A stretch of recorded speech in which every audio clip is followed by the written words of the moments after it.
Greater Hyderabad లో అవినీతిపై focus మొదలైంది. అవినీతి అధికారుల్ని బదిలీలు, సరెండర్లు చేస్తున్నారు కమిషనర్ జనార్దన్ రెడ్డి. అటు ఏసీబీ అధికారులు కూడా దృష్టిలో పెట్టడంతో బల్దియా ఉద్యోగుల్లో టెన్షన్ మొదలైంది.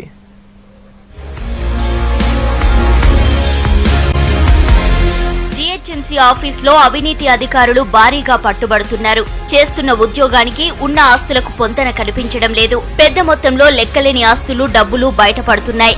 గ్రేటర్ లో చిన్న ఫైల్ మూవ్ కావాలన్నా లంచం ఇవ్వాల్సిందే. అటెండర్ నుంచి ఆఫీసర్ దాకా అందరిపైన ఇవే ఆరోపణలు. కొందరు అధికారులైతే తోటి ఉద్యోగులను కూడా వదలడం లేదు.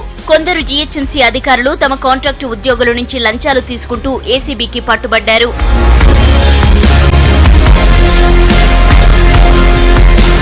కార్పొరేషన్లో అవినీతిపై సీఎం కేసీఆర్ కూడా గతంలో కామెంట్ చేశారు. పైసలియ్యందే పని కాదన్న పరిస్థితి మారాలన్నారు. గ్రేటర్ అవినీతిపై ఇప్పటికే దృష్టి పెట్టిన కమిషనర్ జనార్దన్ రెడ్డి అవినీతి ఆరోపణలు ఎదుర్కొంటున్న అధికారులను బదిలీ చేశారు.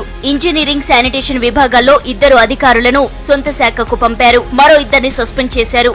విజిలెన్స్ తో ఎంక్వైరీ చేయించి రిపోర్టుల ఆధారంగా వేటు వేస్తున్నారు.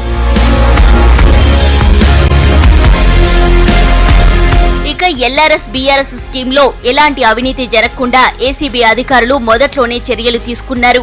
అయినా ఇప్పటి వరకు 6 అధికారులు పట్టుబడ్డారు. కొందరు ఉద్యోగులు రెడ్ హ్యాండెడ్ గా దొరికిపోగా మరికొందరిపై నిఘా పెట్టింది ఏసీబీ. జనన, మరణ ధృవీకరణ పత్రాలు జారీ చేసే హెల్త్ అసిస్టెంట్లపై కూడా జీహెచ్ఎంసీ విజిలెన్స్ విభాగం దృష్టి పెట్టింది. వారిపైన చర్యలు తీసుకునేందుకు ప్లాన్ చేస్తున్నారు అధికారులు.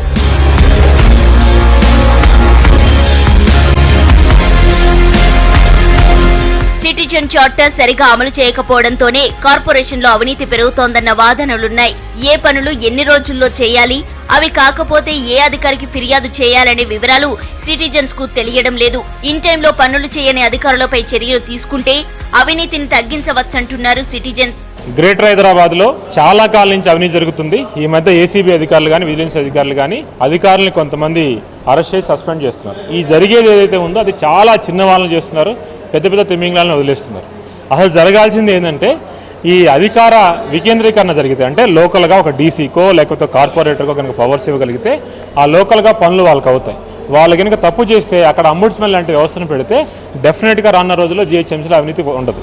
బల్దియా కమిషనర్ అవినీతిపై సీరియస్ గా దృష్టి పెట్టడంతో ఎవరిపై ఎప్పుడు వేటు పడుతుందోనని టెన్షన్ పడుతున్నారు అధికారులు.